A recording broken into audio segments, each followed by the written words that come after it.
Kelsey, I keep forgetting that your background is like one of those the ones that you could just upload to your computer, and Oh, it's so real. I get so many funny comments about that from interviews too. They're like, "Where are you at?" It's intimidatingly professional. It looks like you're in a high rise. Really, my penthouse suite up here. Well, awesome. Well, thank you, everyone. I'm so excited to be back together with everyone today. We have the lovely Katherine Parker Magyer here with us, and she is going to have a wonderful presentation for you guys. I thought it would be fun today, since we are like such a great little group, to go around and just do like a really brief introduction of everybody. This was something that one of you suggested, and I thought it would be fun. So I think that when we look at the screen, I think we see everybody in the same order. So does everyone see Katherine and I like in the top left?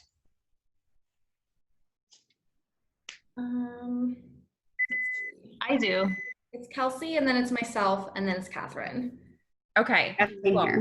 So maybe we could start like, Olga, I'm seeing you in the middle at the top. So what I was thinking is everyone could just do like a quick like 15-second intro of their name, who you work for, and let's just say like your favorite place to travel, just because this is a travel focused group. So Katherine and I will skip over us, but Olga, do you want to go ahead and start? Yeah, sure. Hi, everyone. My name is Olga. I am based in California, work for Augustine Agency, and we have travel destinations around here. We had one little town in Texas, so we mainly work with DMOs and tourism boards. And my favorite place to travel, I would pick anywhere in Europe, especially Portugal. I really want to retire there. Awesome. All right, Gabriella, are you showing up next on the screen to Olga? Yes. Okay. Hi. Go like across the line. Sorry. So I go by Gabby because my name is very long. I am from Venezuela originally. So I was born and raised there. Studied at Northeastern University in Boston, and work at Hill Knowlton Strategies in the Miami team. And we obviously mainly work with travel. Destinations as well as cruises, which is very exciting, especially now. And my favorite destination, oh God, honestly, I can't decide. I just recently went to Turkey and it's beautiful, but I love Asia, Southeast mainly. So I don't know. I can't say. I think it's a betrayal. Turkey's a good choice, though. Oh, it's beautiful. God, wow. Yes, definitely Turkey's beautiful. All right, Mandy, you're up. Hi, everybody. My name is Mandy McWhorter. I do communications and PR for Catch Des Moines. We're the destination marketing organization for Des Moines and Iowa. My favorite destination, I'll pick a domestic, is Napa. I'm a wine drinker. So I've had some fortunate experiences to tour some beautiful wineries in Napa, and that's my favorite non-beach, I guess, destination. Awesome. Christina? Oh, okay. I'm actually not Christina. My name is Cassidy Oswald. Cassidy, I'm sorry. On her behalf. No, it's totally fine. Sorry, I was Christina. I forgot about that. No, it's okay. I work for Victoria King Public Relations. It's a boutique agency based out of Los Angeles. We primarily do boutique PR for boutique properties, both internationally and domestic. One of my favorite, that's so hard. It's such a hard question. I love Asia. Anywhere in Asia, I'm a big fan of. And Bali specifically is one of my favorites as well. Awesome. All right, Haley? Hi, I'm Haley, and I work for the Abbey Agency, and we're based here in Reno, Nevada. And we work with a variety of different clients, such as St. Helena, Napa Valley, and Carmel by the Sea. And my favorite place to travel is probably anywhere in France, and I love the south of France. Awesome. Sarah? Hi, my name is Sarah Lenny. I work with Tierney Agency. We're a full service agency based in Philadelphia, but I'm actually based in New York. And we work with a few travel and hospitality clients, including Visit PA and Choice Hotels. I would have to say that for me, it's a tie between Italy and Spain, but these days, anywhere that's not the island of Manhattan works for me.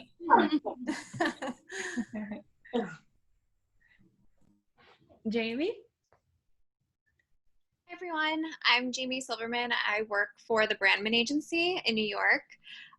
We are a full service public relations firm that primarily has luxury hotels and resorts and destinations as clients. And I have to agree with what was said before. I think Europe is definitely my favorite place. I did a road trip in Portugal that I absolutely loved and would love to go back. For such a small country, it just has so much to discover and is really accessible. So I'd have to say Portugal.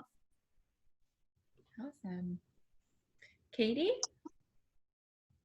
Hello, I'm Katie Condon. I work with the Zeno Group here in New York. So similarly, any destination outside of Williamsburg right now would be pretty great, but I'm probably biased to Copenhagen, Denmark. And honestly, any part of Denmark is beautiful, but Copenhagen in particular. And then in terms of what we work on a lot of consumer and corporate brands, but in particular, I work on Aruba, and then we also work with Expedia, Hyatt, things like that. Good. What we're up to here. Ada?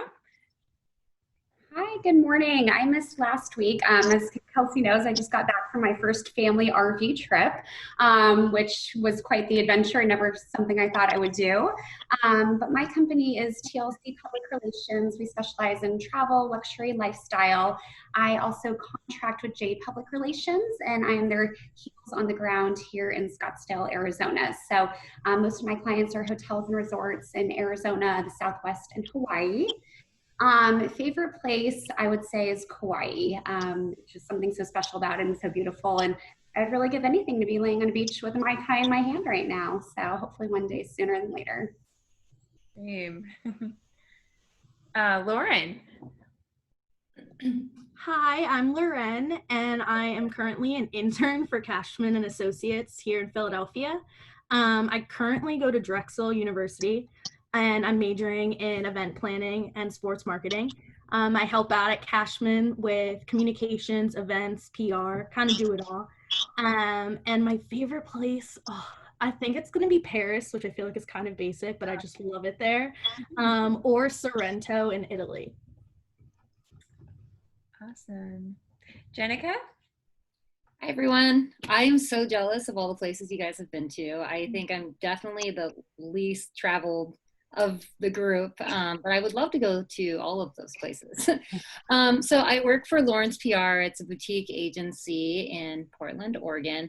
We work with a lot of hospitality clients and travel regions. So basically, like all over Oregon. We work with travel groups as well as businesses within the region. So it's super fun. In terms of places I love to travel, I'm such a Northwest girl, so I love like exploring anywhere like in the woods here in Oregon because there's so much to do and see. It's insane. In terms of places I want to travel, I really want to go to Thailand. Awesome. All right, next up.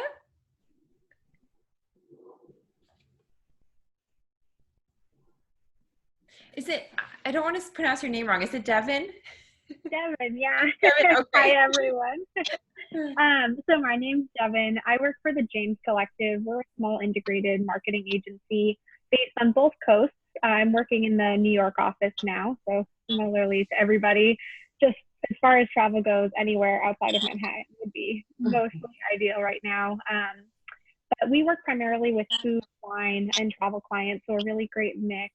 And once all of this COVID stuff is behind us, really looking forward to going back to Spain. That's definitely been my favorite place that I've been and love to go back to.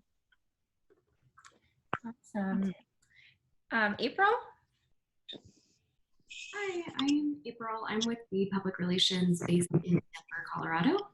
We're a boutique PR firm that specializes in hospitality and food and restaurants. It's really fun most of the time, not right now so much, but I think we're all in that same boat. So I'm a mountain girl, so give me Tumble Ride or Crested Butte any day, and I'll be up in the woods. Awesome. Jessica? Hi, how's everyone doing? Really excited to be on this this fun lunch hour, and you'll have to forgive me if you see me eating because I'm literally using this as my lunch hour. I've been in back-to-back meetings all day.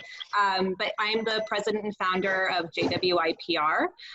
We are based in Miami, but we have an office in New York, which I sadly have not been able to travel to in a while, but hopefully that will change soon. And we focus on really everything. We're a generalist agency. We do have some travel related clients, but we also work with a hacker based over in Estonia. We do real estate, a ton of really fun stuff. And probably the favorite place that I love to travel is Croatia, especially by boat or catamaran. It's epic there. Stacy? Hi, my name is Stacy, and I do public relations for Big Sky Ski Resort in Montana. My favorite place to travel, I think, is anywhere where I can go skiing in the winter and anywhere where I can go backpacking in the mountains in the summer.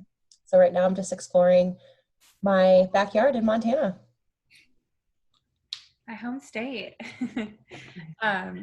Cassie? Hi, I'm Cassie. I'm with Line and Land Communications, and I'm based between Mexico and New York. Right now I'm in Mexico, so current favorite place to be traveling in, although we haven't really left the house in 14 days. But we have clients that include hotels, green energy, hospitality designers, mainly in New York, a property in Nantucket, and offices now in Mexico City and LA, and of course New York as well. And my favorite place, I think, to travel other than Mexico is I loved Bali so much. I think a few people said that here, and I can't wait to kind of see when we can start traveling again. Awesome. All right, Anne-Marie? Hi guys, my name's Anne-Marie Scheidler. I'm a freelance writer based in Chicago. I am lucky that I work for a lot of niche publications that have an affluent audience, and so the more luxury, the better. So pretty much any adventure I'm lucky enough to take, I'm excited to go, but I would have to say the Amalfi Coast is my favorite by far. All right, Madeline? Hi, my name is Madeline, and I work for a communications agency called Time Zone One, but I am here on behalf of the Illinois Office of Tourism. And I would say Italy, and then also I love Charleston so much. My family goes there quite a bit. It's one of my favorite places. Food is incredible, so. Awesome. And Molly? Hi everyone, I'm Molly. I am from the Charlotte Regional Visitors Authority. We are the marketing arm of Charlotte, North Carolina. So in addition to doing destination public relations for Charlotte, I also work on several of our brands, the NASCAR Hall of Fame, the Bojangles Coliseum, Ovens Auditorium, and the Convention Center. So a little bit of a mixed bag. My favorite place to travel, I've only been there once, but I loved the Netherlands and Amsterdam, so I would pick that. But again, anywhere else that isn't Charlotte would be cool. Not that Charlotte isn't great, but you know, travel is great. I miss it. Yeah. Holy, well, awesome. That was so fun to hear from everyone. We have like such a diverse background in the room, which is really neat. So now I'd love to introduce Katherine, the guest of honor. Katherine and I first met on a trip a couple years ago when we were in Sedona. We had some amazing experiences together. Probably the coolest was starbathing under those desert skies, a really cool experience. But we'd love to introduce her. She goes by Katherine. I sometimes call her Katie. So, but her bio name is Katherine. Just wanted to remind everyone of that. But why don't you get started and tell us a little bit about your background? I know you weren't always in journalism, so tell us a little bit about where you grew up and your career and how you got into travel writing. Well, yes, Kelsey and I met on a wellness oriented trip in Sedona. We went there and then we went to Texas and we bonded. And I'm so happy to be here. I feel like I've emailed with a bunch of you guys, and I definitely have worked with people from all of these agencies that you represent. And I guess I'm very flattered you guys are here. I hope it's worth your while. But, thank you guys all for being such great resources. Like my transition into the travel industry was definitely super enhanced by meeting really great people and just sharing an enthusiasm for travel and certain stories that should be told. And I think ultimately travel is a force for good. I think it really builds empathy. And it's really hard to, have a sense of otherness with different races and people and just parts of the world, like when you have exposure. So I think fundamentally, this is my way of saying I came from advertising, not loving it that much. I was like a media planner, which is like the lowest of the low, because you pretty much just like booking different ad campaigns. But I guess where I'm from. So I was an English major at Hobart and I really loved it. And everyone was like, okay, well, you should become a teacher. You should go to grad school and become a professor. But I was like, nah, I don't want to do that. So I worked in advertising for a bit, didn't love it. And then I went to grad school at the New School. And I was ostensibly there for a literature degree and to get my PhD from there. And I ended up, because it was the New School, and I really credit with that, doing a lot more of sort of creative nonfiction writing and more writing, less for other English majors. So I would love to talk to anyone about I don't know, grammar and Virginia Woolf novels if you're into that, but writing for a more general audience. And then I started freelancing, and I'd always wanted to write about travel, but at the beginning it was super hard to break into it because I already had, great travel stories. So I would just send a million pitches and just, would never get that much traction with that. But I was like, okay, I just kept going. And, I've written about dating, culture, politics, books, a whole range. And I actually wrote for one of my friends is a luggage company and the other one had an outerwear company. And so they were like, oh, do you want to write for our blog? So, I would write heavily researched, this is what to do in Turks and Caicos and where to go in upstate New York or Jordan. And I would write these blogs for I think $20 essentially. But thank God I did, because then I credit, people who worked in tourism bureaus for my real entry into travel. This lady who I'm still good friends with from the Kauai Tourism Bureau read an article of mine about text message breakups on Elite Daily, and then went to my website and saw that I had all these travel articles. So she invited me to this luncheon.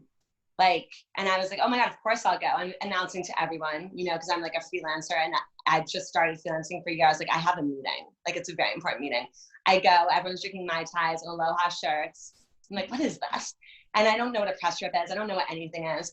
People are some of the other journalists seem to be in a really bad mood and leaving early. And we are drinking for free with these people who are just telling us about the beauty of Kauai. And I started talking about, I don't know, I was in Hawaii years ago and I mentioned this trip I did. And they were like, oh, who was your boat captain on the whale watching boat? Who was the crew? And I'm like, how would you know? You live on Kauai, these people are in Maui. And then we got into the coconut wireless, inter-Hawaiian gossip, really bonded. I leave, I'm like, that's great. Put Kauai at the top of my list. I got to go at some point. I don't know when I'll get there. And then I got invited on a trip through that, which I was thought was family surprised by that. And they really Kauai and Tichlin sort of took a chance on me early because I didn't have now I always guarantee assignments, but I couldn't then. And it was on those trips, I met people, met other editors, journalists, got the stories. And then since then, that was 2 years ago, pre-plague, I was traveling like a plague was coming. I was just really excited and, said yes a lot, wrote a lot. And so, yeah, then travel has become my main focus. So, Katie, let's talk about some of the top publications that you write for most frequently and sort of maybe how that's changed during COVID times and what you're most focused on right now. Yeah, also I want to warn that I'm a rambler. Kelsey, obviously you interject with me at any time, but anyone else also, if you have a question. So I'm a contributor for Forbes, which luckily, I still have those constant assignments. So I'm still writing about travel, 5 stories a month for them. And I'm also the Caribbean expert for Trip Savvy, and that's about 5 to 7 stories a month for them. So that, and I know a lot of people, like, I think it's really hard to pitch and place travel stories right now that aren't directly related to borders reopening or sort of fear mongering about the plague, you know, is travel dead is a story that, like, I've seen too much of, I think. But because I have those outlets, I'm actually writing still the same amount. And I also write a monthly feature for Recorder newspapers, which I had paused the past couple months and is restarting up again next month, which is another travel story that I do. And I'd say my priorities, so my larger interests in travel have always been sort of far-flung destinations, sort of off the beaten path, that sort of mix luxury and adventure. And then also like the people, I mean, it's hard to say people are your main focus, but really like telling the stories. I think the people that you meet are always the trip. So even if it's like not, you know, a culturally immersive, like ostensive, like it ends up being that way.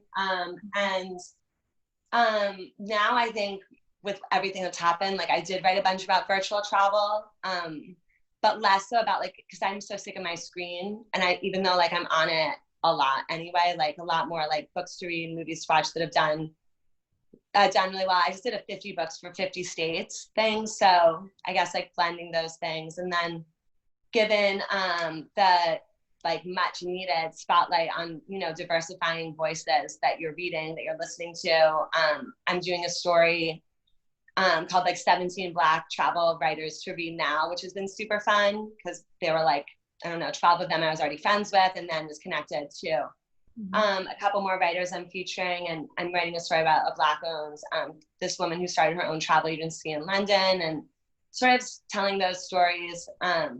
I guess I was a little frustrated in my binders group. I don't know if you guys are familiar. There's like a Facebook group for travel writers, and obviously with everything that's happened, you know, there's been spotlight on malpractice throughout, you know, corporate institutions, but also like with voters, and you see Oliver Condé Nast. And I was seeing a lot of comments like, will someone please link me to like a person of color's blog, or are there any like Black travel writers? I've seen questions like that, and it's like, what? Like, yes, they're also like editors at the New York Times and National Geographic, so like it's a personal problem. So that sort of inspired that, but definitely focusing on, you know, places beyond Black Lives Matter. I think there's also, for me, it's always been a focus on locally owned. I also cover the Caribbean extensively, and I think, you know, I love that part of the world so much. And one of the things I love about it, about writing about it, is that, you know, if you want to write about the best beach in Barbados, like you'll probably see hundreds of articles, but there are so many, I feel like there are so many new openings already, like museums, and like there's less written about the cultural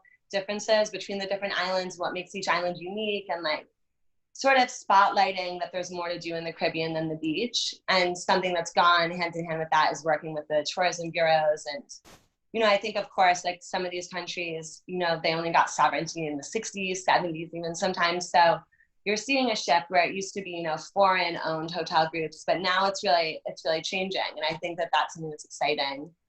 And something that sort of worries me with this pandemic is that obviously, like, well, Americans were the rest, but people act like travel is just like a 1% luxury. But, you know, I've been to so many places in the art where travel is the main force of GDP and how people keep food on the table. So also spotlighting, like, if you love a place and you can't visit out here so you can support it, or seeing how people are trying to stay afloat during this. So that's something that's interesting too. Very cool. Does anyone have any questions on all of that Katie's touched on so far? I was wondering if you could talk a little bit about your Recorder newspaper gig, because I think that's more unusual to find the travel writers that still are doing the print newspaper spreads. You know, with not being able to travel internationally really right now, are you looking to feature like some domestic destinations there, or sort of like how do the destinations that you feature in that particular section like get picked, or how do you choose them? Yeah, definitely. So my first job was at the Recorder newspapers. As you know, well, you know, at first I was sending advertisements in, but then I was writing obituaries, which like really taught me, like my mom. So my family, my mom, this is gonna sound like such a mom and pop shop, but basically my grandfather was a writer, and my grandmother and my mom and dad are, and like these newspapers were family newspapers. So it was almost like you were coming up through the ranks, and you'd start, you know, I would be able to write for them. And I feel like coming through a newspaper background has really helped me in the journalism space, particularly like in the travel journalism space, because the things that were sort of drilled into me about writing for a newspaper, writing for print, beyond like a lot of accountability with facts. It's like what's the headline, what's the hook, get direct quotes, where are your sources, you know, just those kind of things that sometimes for me at least, what I find discouraging is that like you can just start a blog, which I respect. I probably should have started a blog, but I need a deadline. I think as a true writer or procrastinator, I need someone to need something from me.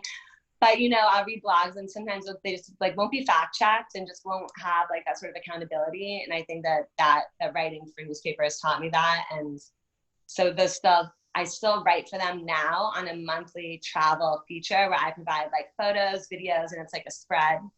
And it's distributed. It's like 200,000 circ, and then like another 100,000 online. But the readership is so dedicated. And like, I think it's partially because it's print, and it also means that you're getting a wider array of readers. And it is like, it's in this monthly Out and About spread, which is like sort of the cultural portion of the paper. But the stories that I focused on there, I've been lucky with all the stories I write that they've sort of been my particular choices, but definitely did some focus in the West Indies in the summer. But then, you know, it's a very affluent audience. The readership is like amongst the wealthiest, like in the nation, that part of New Jersey. So before the pandemic, like this time right now, I would have been writing about my trip in New Zealand. And, you know, I try to plan for when people are going to be booking flights. I guess that this is a question I was going to ask later, but I might as well ask it now. For a lot of the trips that I've taken, like I always write about places more than once. And I always sort of schedule, you know, like my big feature to be released at a time that sort of makes sense.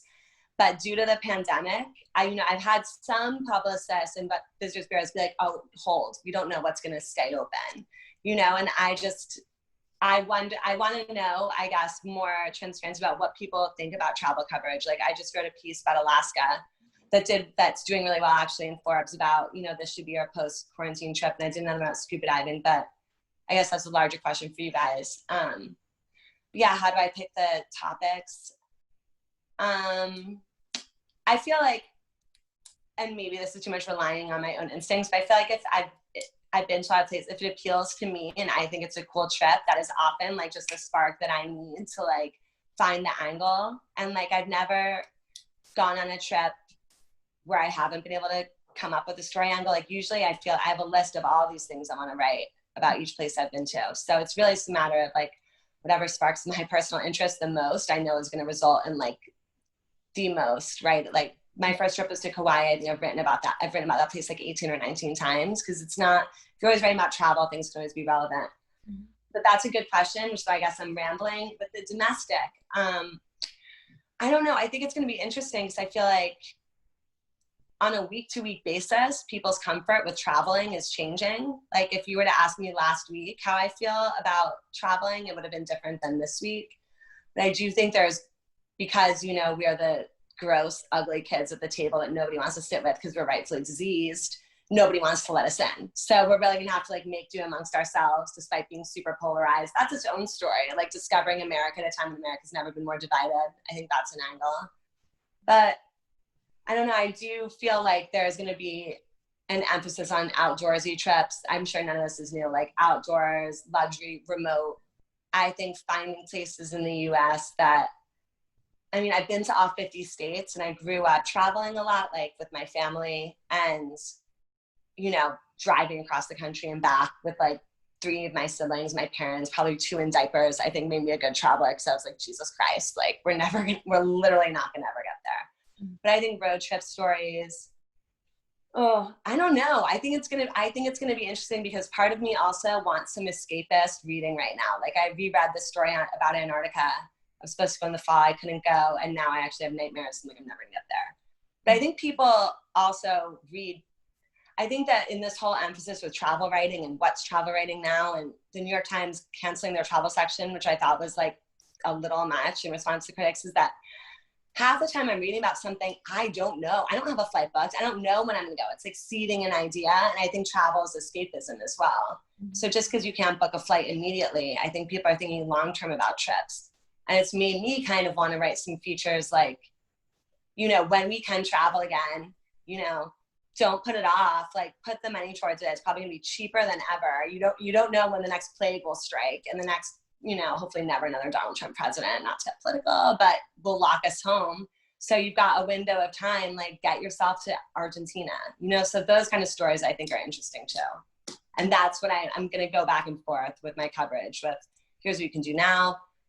This is a life-changing trip you should do sooner. I don't know. Yeah, I hope that helped.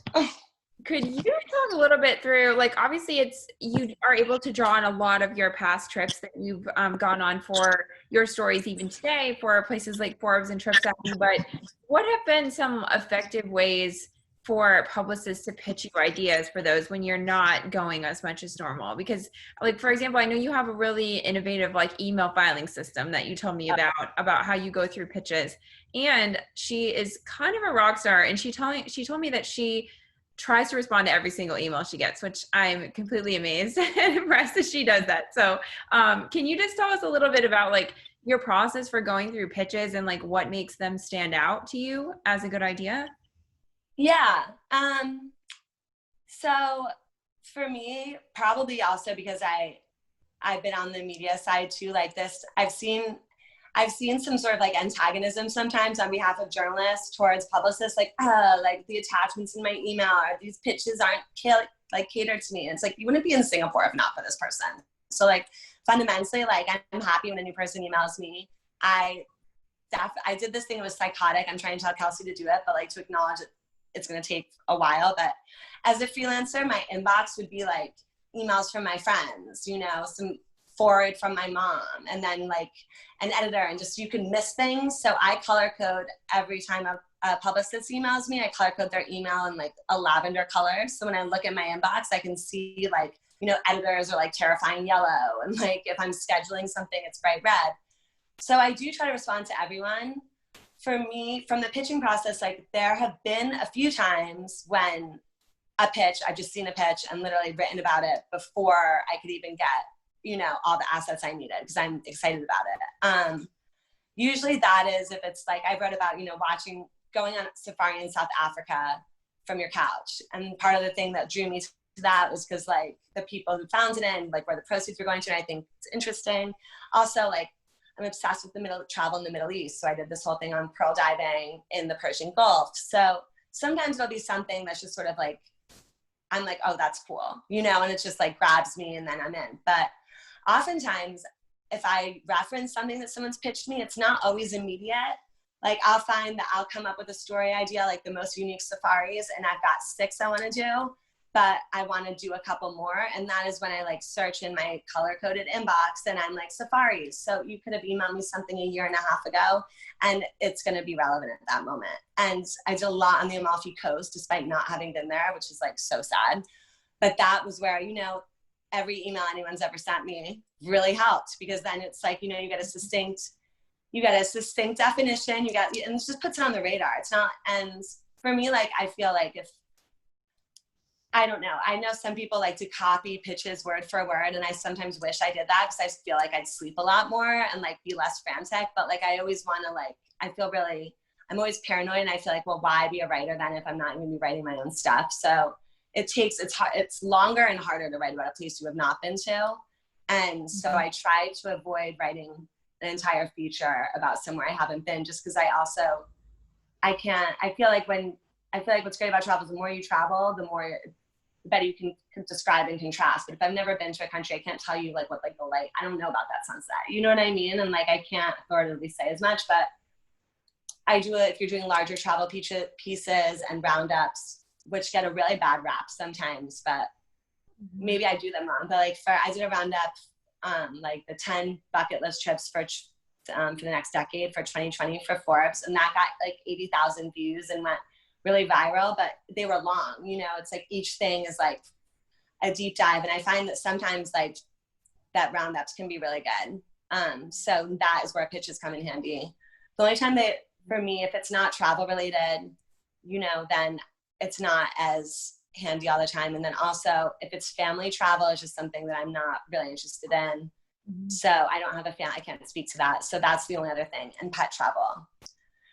I guess in like working with publicists and like how to work best, like for me, what I always like to do is to be like, got it, like, thank you for sending this, like I'm gonna review it, and like I'll let you know if I have any questions about it, etc., just so people know that I've got it. If someone keeps following up, just about like, if you found a fit, because it's like that is the only thing that can get like sort of frustrating, because it's like, as I said, like could be a fit that week or like a year, and like for me, I have no way of saying, oh, this is irrelevant, because I write about a broad swath of travel, and like the treehouse you sent me in like Oklahoma, I might write about that soon, so you never know. So yeah, I think that's such a good point you made about like freelancers really do use their email as research tools. And I've learned to pretty much like archive all emails rather than delete them, because you never know when you're going to need to go back and search something like totally random. And, you know, sometimes that email may be like 2 years old and that publicist might not even work there anymore, but it gets forwarded to the team or things like that. But I think even if you don't always hear back from people right away, just know that we do keep the emails in our archive and go back to them when we have a fit. Sometimes it just can take a while to find that right story. And also, if people, this is something that I do, if people are like emailing about a different subject, you know, I've had emails that are like breakfast, ? And then it's like 2 trip invites, like 2 pitches, and like I just get so confused, because I do get a bunch of emails. I respond to everything, but I will get like 100 emails and it says the headline is about a breakfast meeting for 2 weeks ago. I might not get around to it because I feel like, okay, she was probably like a great Katie, thanks. And then I feel really guilty if it's like a trip to Fiji, and then I'm responding a month because I didn't see it, you know? So I now will edit it, but I think keeping the subject line relevant is really important. I get why people keep the chain going, because maybe if some journalists aren't quick to respond, you're like, hey, no, you know me, we've been talking, you know what I mean? Like, open my email. But I think that is something too that's helpful. And do you want to talk a little bit sort of about publicists like offering the opportunity for video or for interviews? I know accessibility can be a really big differentiator if someone's offering you, you know, an interview with someone who might not be accessible to everyone. But can you sort of talk about your feelings on that? I know you said something about like the hero worship as CEOs is over. So tell us a little bit like what you mean by that. Well, so I've been doing a lot of interviews recently. I always like to do interviews, but a lot of the interviews I've been doing have been through like contacts originally made either on trips or through publicists. Like I'm interviewing this guy in Grenada who I need to come up with a pithier headline, but I feel like people who got it will be really into it. But pretty much he like resurrected the tradition of like wooden sloops in the Caribbean. It's like these really beautiful boats that were dying out, and then he like brought back the boat building, and now it's like huge in same parts, and he's this really cool guy and makes a really mean rum punch. So that'll be a fun interview. I'm interviewing this truffle hunter in Italy. I'm interviewing this woman who's saving rhinos in Uganda. Like all these different people I like to talk to the person who's actually doing the thing, rather than sometimes I've struggled with, you know, I know the guy who lives in Nanyuki and is like, his life is protecting these mountain bongos. And when he was a kid, he was given like 1 chicken, and the chicken turned into a flock, and then he had sheep. You know what I mean? There's a cool story there. I find oftentimes they'll be like, no, we want you to like, that you could talk to the CEO who's like oversees all of the whatever hotel properties, but that's less exciting, I think. And I do find that there is like a push for people to want to talk to corporate executives, when I think that people in the tourism industry you guys have at your disposal like far more interesting characters than, you know, someone who's like doing the boardroom executing. Not that there is anything wrong with that, but you know what I mean? Like I just find that their stories are the stories of corporate world triumph of preservation are less exciting than the stories of the people who are like actually doing the preserving.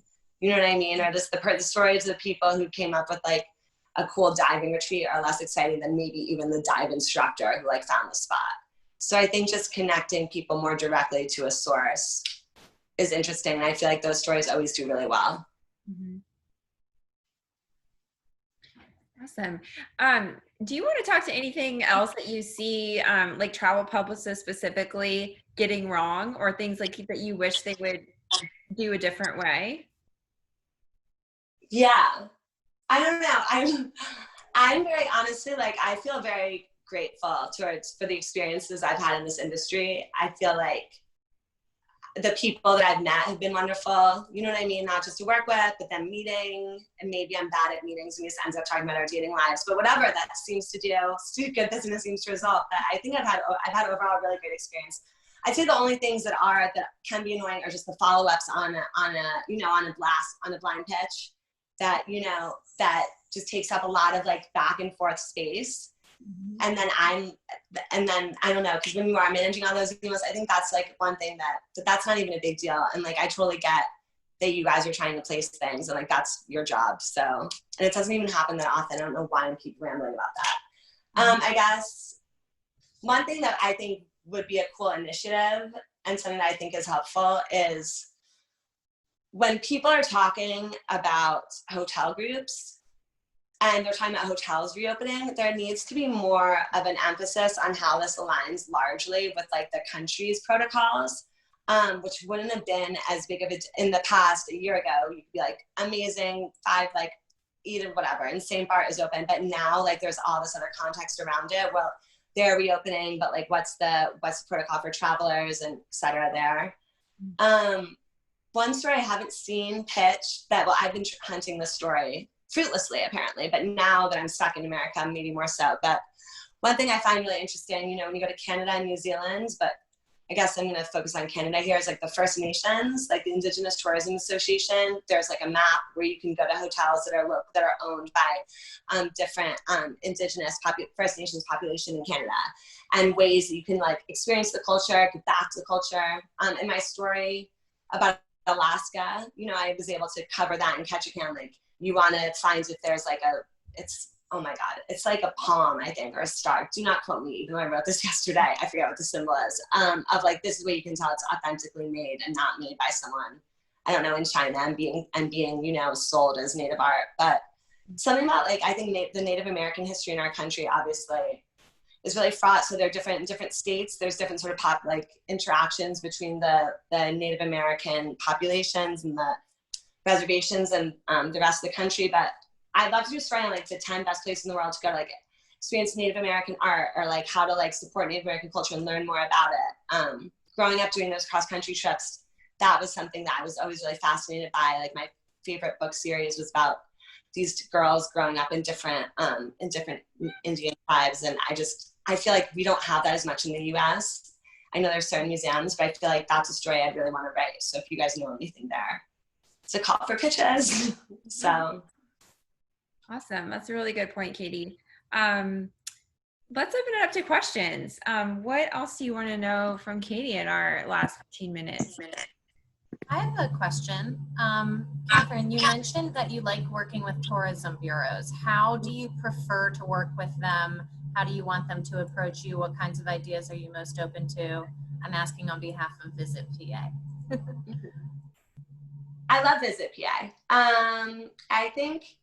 I don't know, I find tourism bureaus to be very easy to work with because as a writer, there's like a lot of flexibility with the story, because it's ultimately coverage for a destination versus, for like a specific airline or hotel, although I've worked really well with those as well. But I guess now a huge thing is going to be what's the latest with the travel, and like I've seen writers get flamed online for literally just reporting facts. Like a friend of mine wrote a story of Puerto Rico is open. Here are the precautions you should take, etc.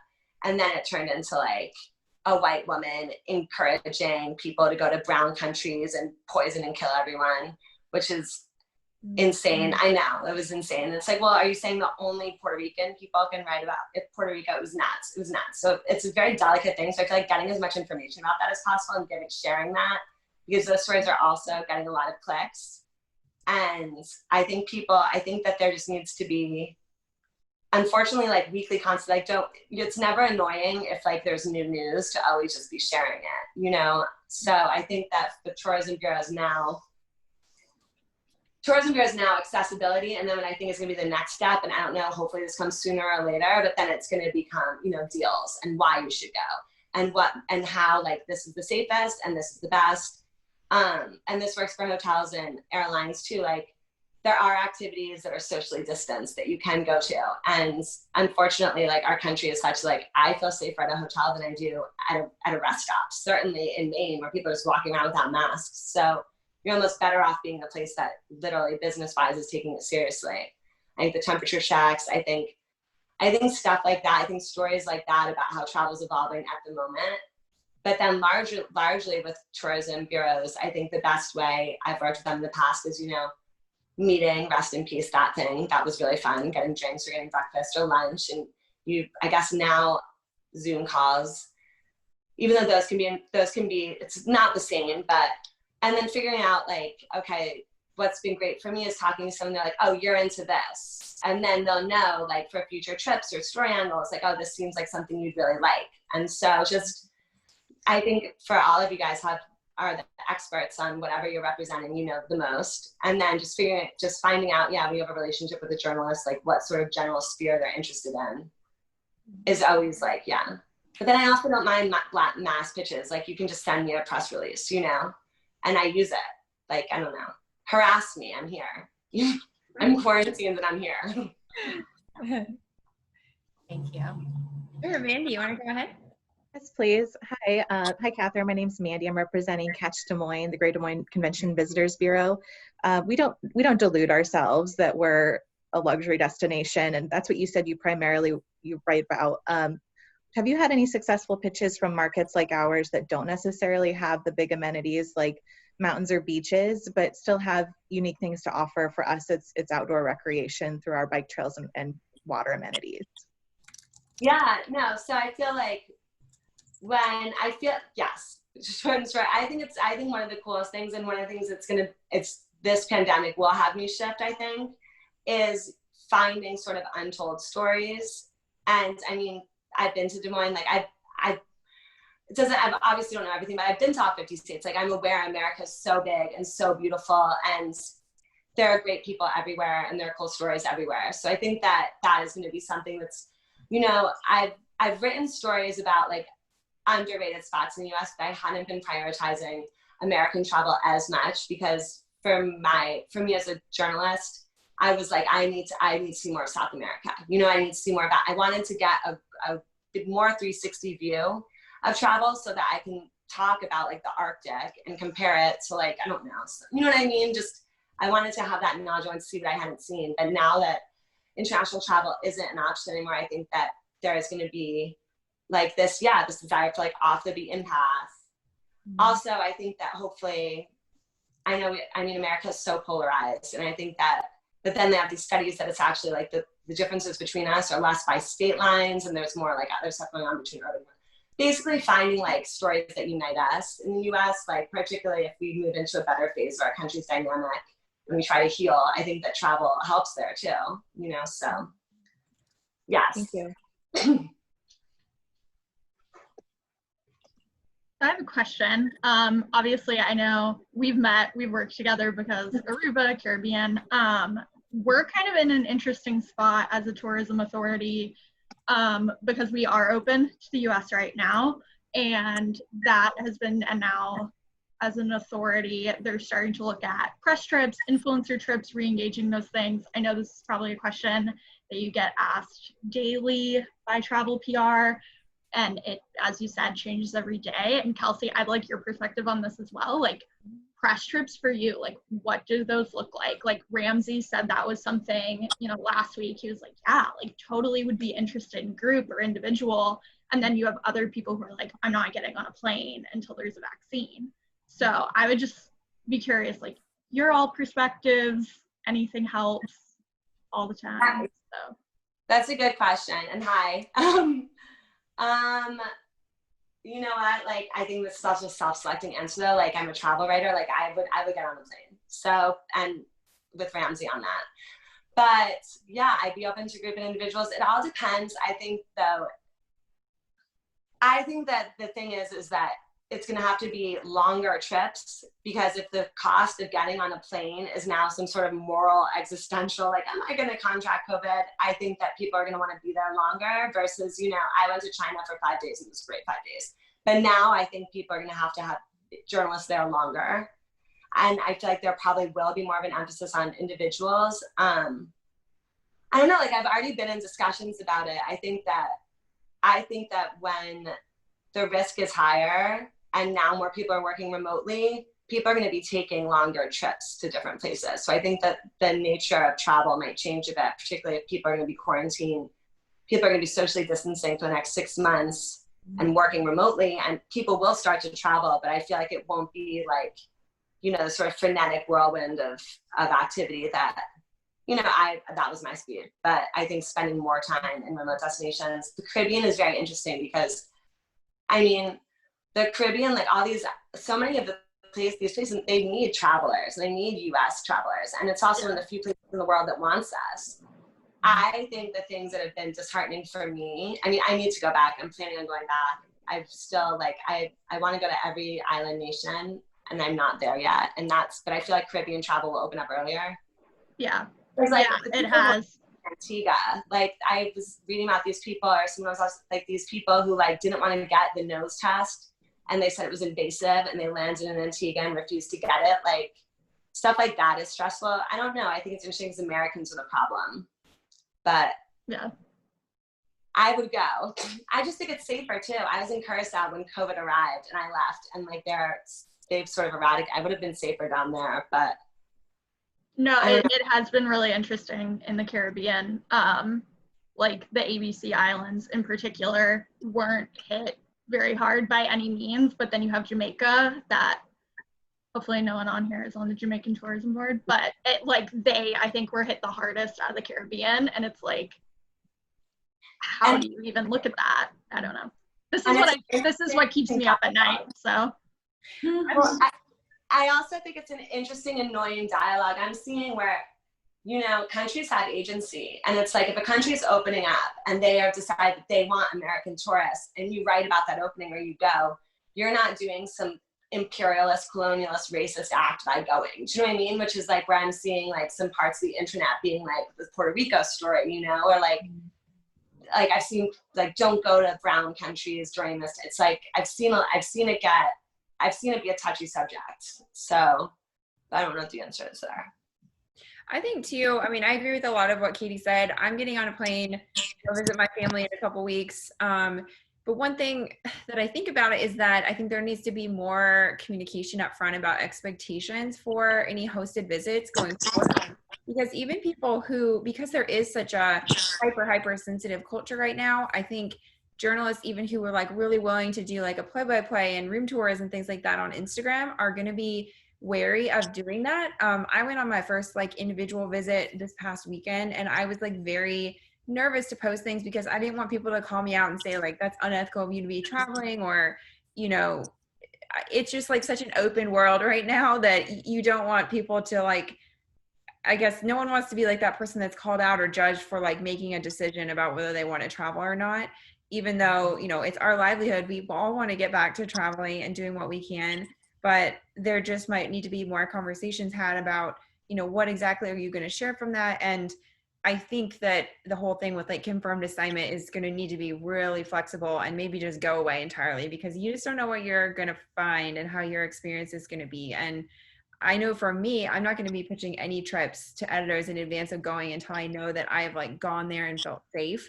And that it's been a positive experience. So that's just something that I think is going to change like sort of how press trips are handled as well. I totally hear you. This is Cassie from Victoria King Public Relations. On the other end of that, for example, you had mentioned New Zealand. My agency oversees the Robertson Lodges in New Zealand, and me specifically, are struggling finding the appropriate way to go about pitching a destination that's technically like, or selling a destination that's not for sale right now. And we don't know when the border is going to open up. It might not be till later in 2021, you know, but still keeping them relevant and getting their names out there and the destination out there without it seeming like that's so far-fetched, unrealistic, waste of my time right now, you know?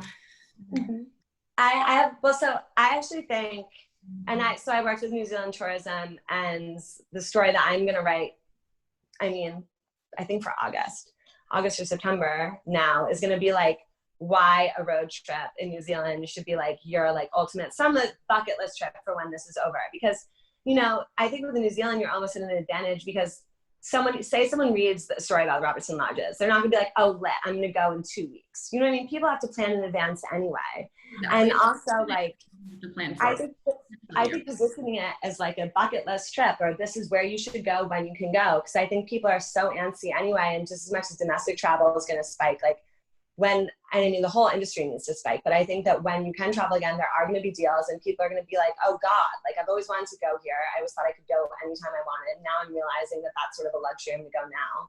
So I'm positioning it like that and sort of, I don't know, I guess calling out the remoteness and unique, or like, I don't know. I always make a lot of dumb puns and tie-ins with quarantine, which I'm sure my readers are like, we get it, you're bored. But like doing something like that. I guess I have a question for you guys then. For coverage, for me, like I've already covered, I've covered sort of most of the trips I've been on, but like some of my major features that I was going to do, like the Alaska story that I just published, I wanted to publish that in the spring, in March, right when it was like people are going to be booking trips. And then the pandemic happened. They only just reopened. I published it just now. What do you guys want for coverage from journalists who've been on trips and like now they can't, now that country's closed? Like, do you want it to be waiting until it reopens?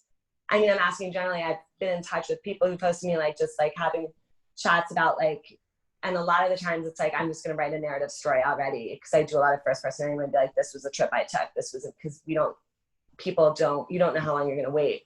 But how do you guys feel about that? Is it almost like that time period didn't last? Cause it's like the editorial calendar is so skewed. Like I'm writing that stuff I never thought.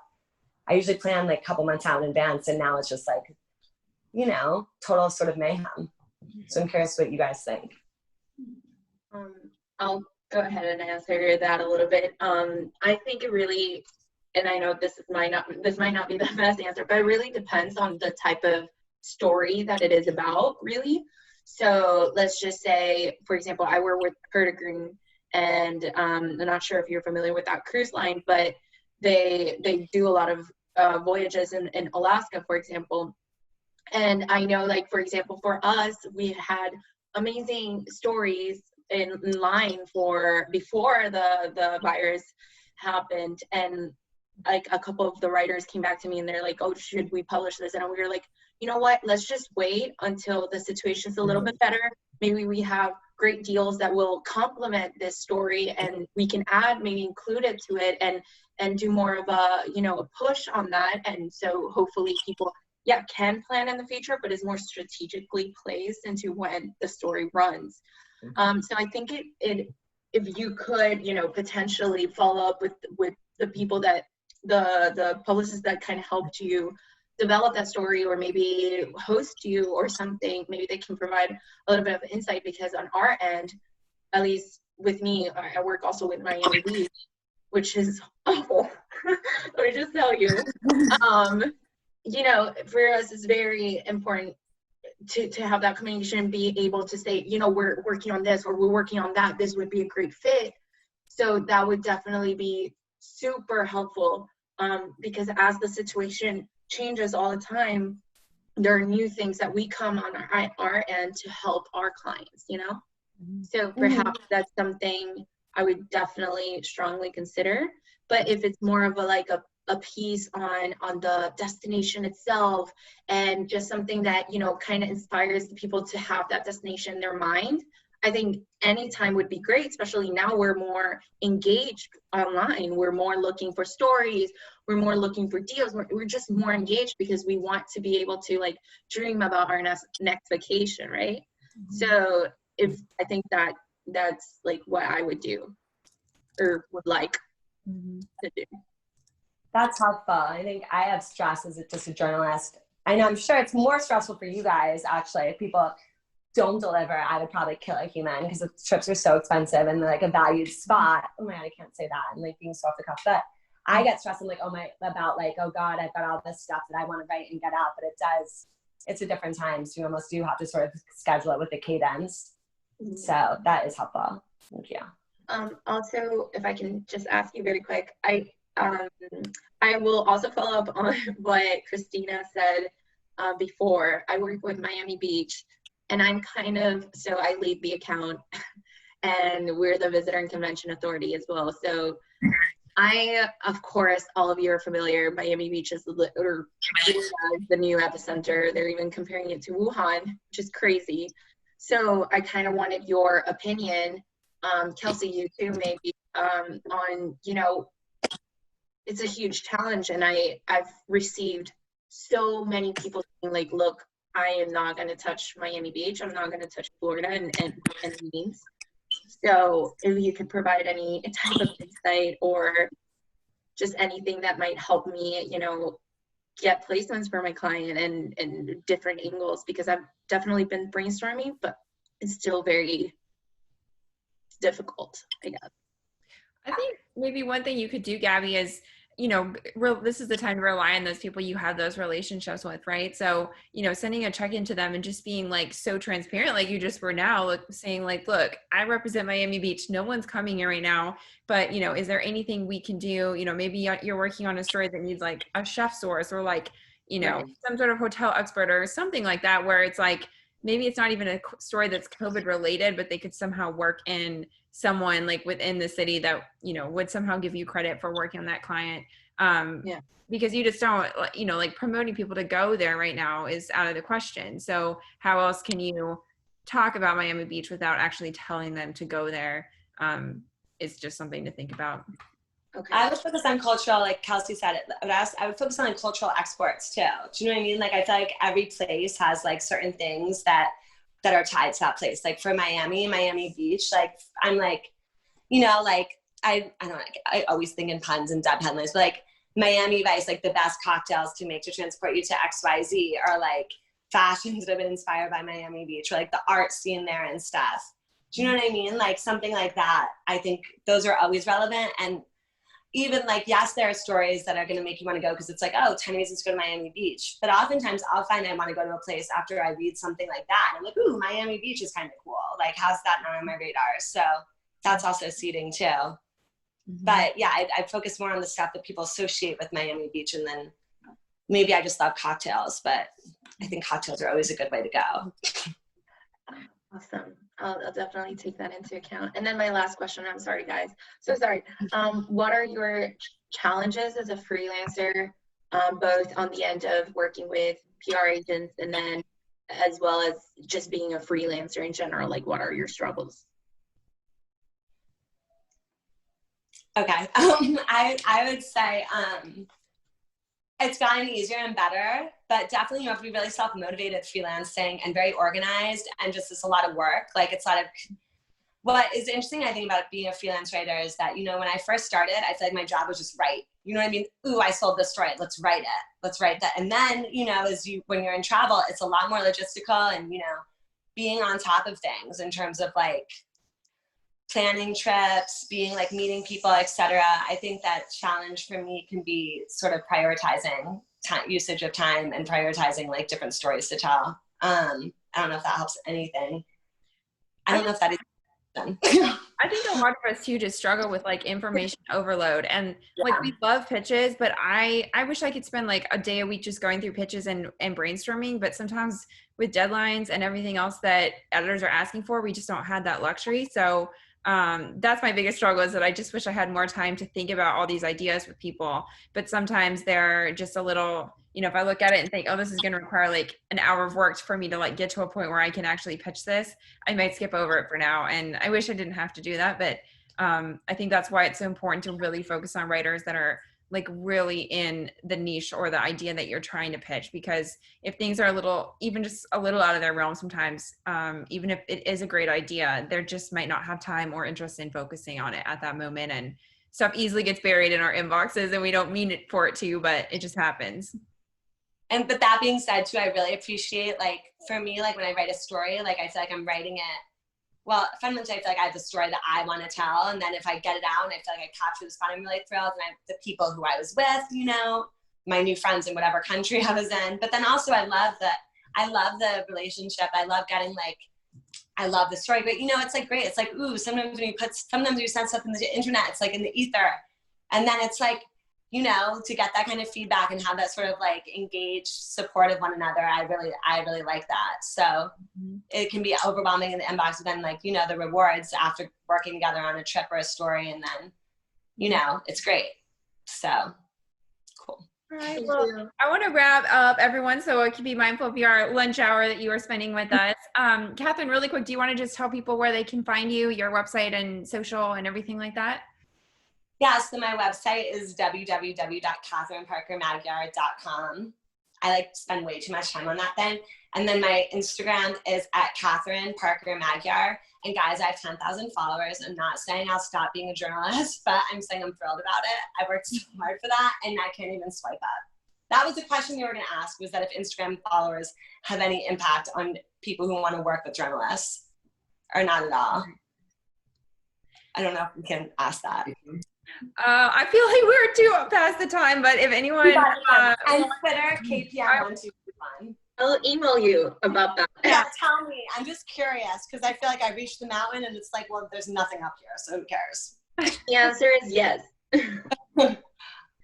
All right. Well, I will send a follow-up email with everyone where you can get in touch with Katie and share feedback with both of us too. And thank you again so much for joining, and have a great rest of your day. Thank you, guys. Thank you. Thank you.